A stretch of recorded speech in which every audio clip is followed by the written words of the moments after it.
Hello students, welcome to the final online tutorial for this semester's Shakespeare Tragedy class. And like what I already said in class, Mercutio's speech actually has a very decisive role in Romeo and Juliet.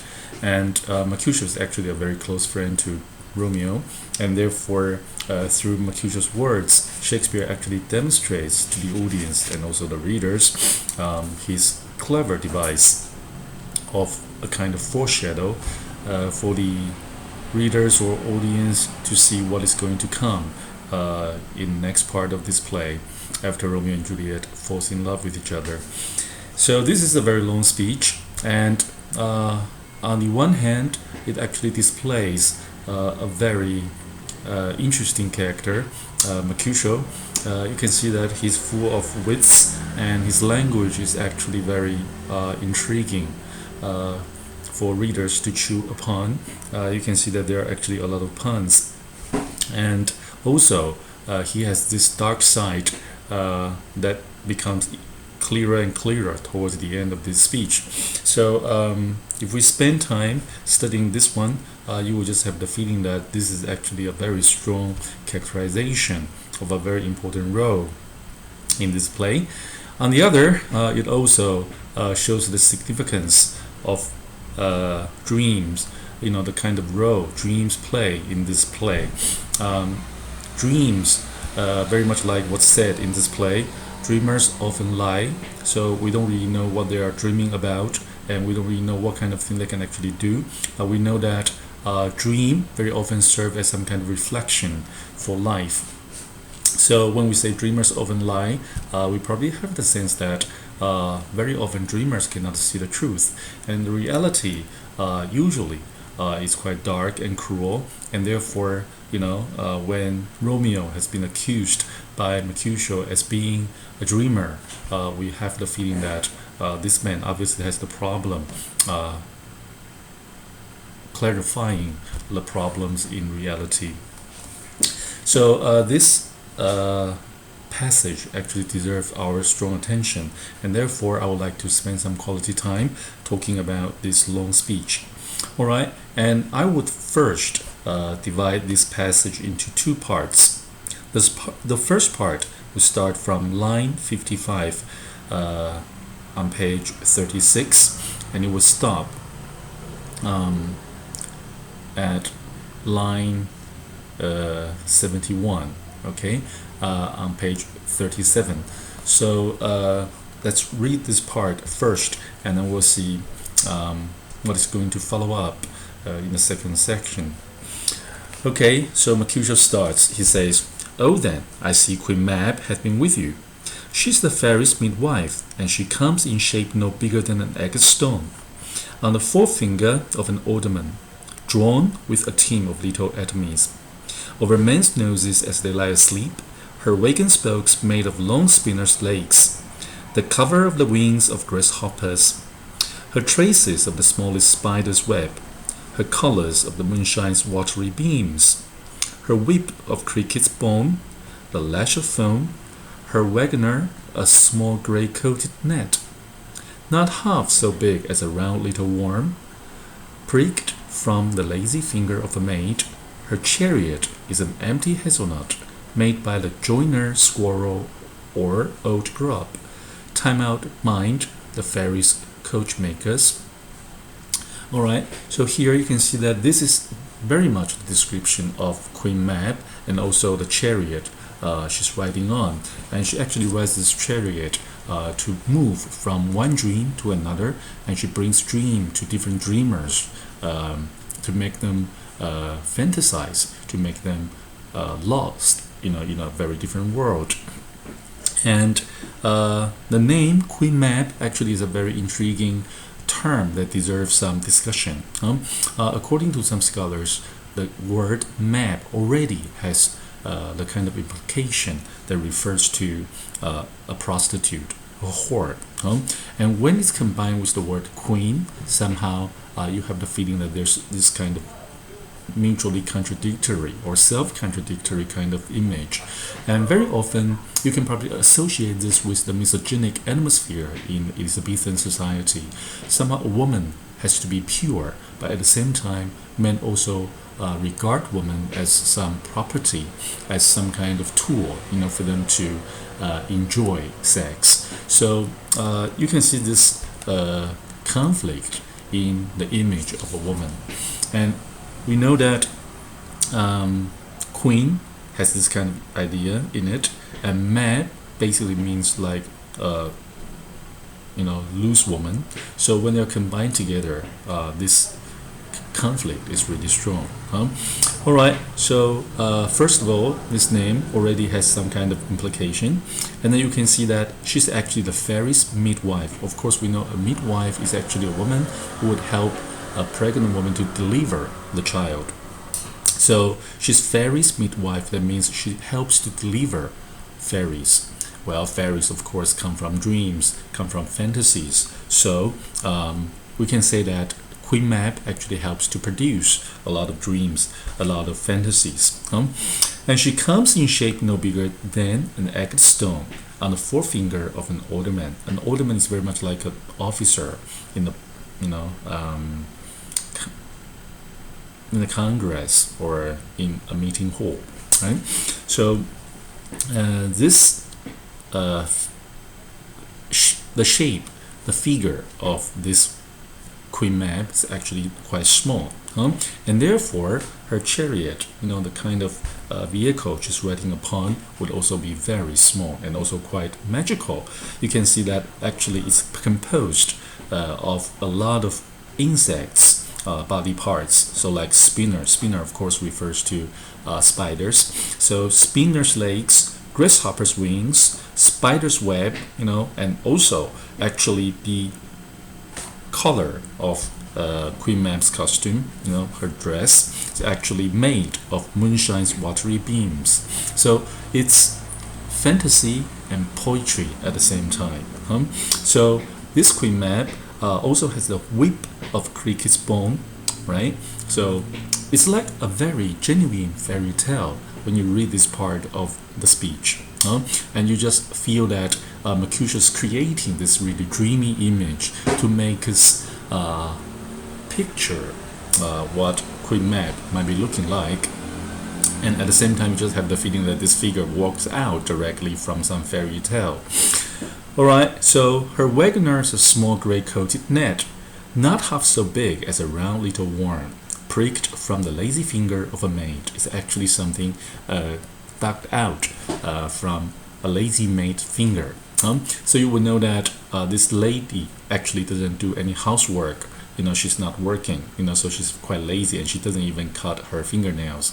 So on the whole, this image of the Queen Mab, riding on a chariot, make us really excited, to see such a figure being created by Mercutio in his speech. Alright, so up till line 71, we just have the feeling that, well, this is really a very interesting figure, maybe just like those little fairy figure in, for example, like Cinderella or, those famous fairy tales. Okay, but then in the second part, this kind of lightheartedness somehow turns sour.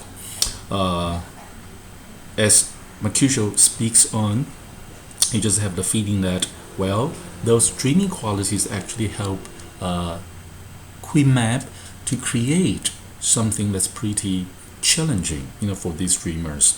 And therefore, this thin line between dreams and reality somehow gets illustrated, towards the second half of the speech. All right. So now let me just continue with the reading. So from line 22 onward, it reads like this. And in this state she gallops night by night through lovers' brains, and then they dream of love. On courtiers' knees that dream on courtesy straight, or a lawyer's fingers who straight dream on fees, or a lady's lips who straight on kisses dream, which of the angry Mab with blisters plagues, because their breath with sweet meats tainted are. Sometime she gallops over a courtier's nose, and then dreams he of smelling out suit. And sometime comes she with a tithe pig's tail, tickling a parson's nose as a lies asleep. Then he dreams of another benefice.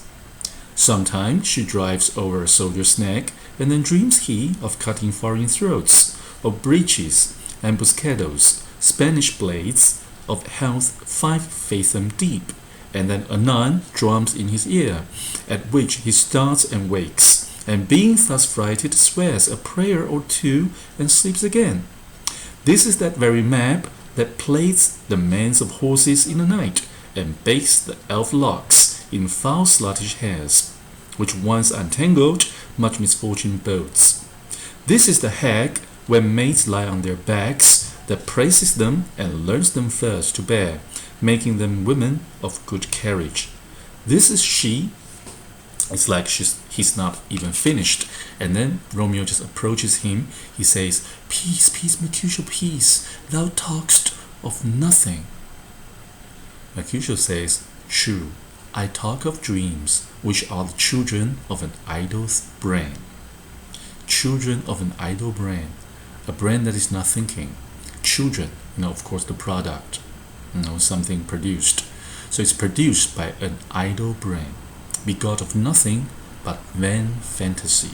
So everything in a dream is actually just pure fantasy. Mercutio says this. So that means somehow he comes back to his senses. And actually at first he's trying to mock Romeo, who's actually a dreamer. But now it seems that he's already indulged himself in his own interpretation of the power of the fantasy of dreams. Alright, so here you can see that Mercutio mentions several kinds of people that Queen Mab actually would travel by. For example, like when she traveled by the lover's brain, they would dream of love. That's in line 73. Alright, and when she travels over a courtier's knees, well, then this courtier would just straight curtsy. Okay, so on that dream, once he dreams of that, he would just make curtsy, to show manner. Alright, or lawyer's fingers who straight dream on fees. So right away, the lawyer would dream on feet, because once Queen Mab passes over the lawyer's fingers, he probably would dream about counting, his money. So you can see that every dreamer would dream of something that they really have strong desire for. Like lovers, they would dream of kisses, dream of love. And lawyers, they would dream of money. Or a lady's lips who straight, on kisses dream. Right? You have to invert the syntax a bit. It's like who straight dream on kisses. So these ladies, they would dream on love. They would dream on kisses. And of course, lovers, ladies, maids, here they have been mentioned again and again. That's because this play basically is about falling in love. So the sense of love has been reinforced in Mercutio's speech. And you can see that lady, who dreams on kisses actually would get punished by the angry Mab, and she would plague her with blister. Blister is very much like a kind of sword, you would have on your skin. So when you don't take good care of yourself, you might have that kind of skin problem. And Queen Mab, very often she gets irritated by these ladies. These ladies who dream of love, dream of kisses, they're often young and innocent girls who would actually have breath with sweetmeats tainted. So basically that means their breath are tainted by sweet meats.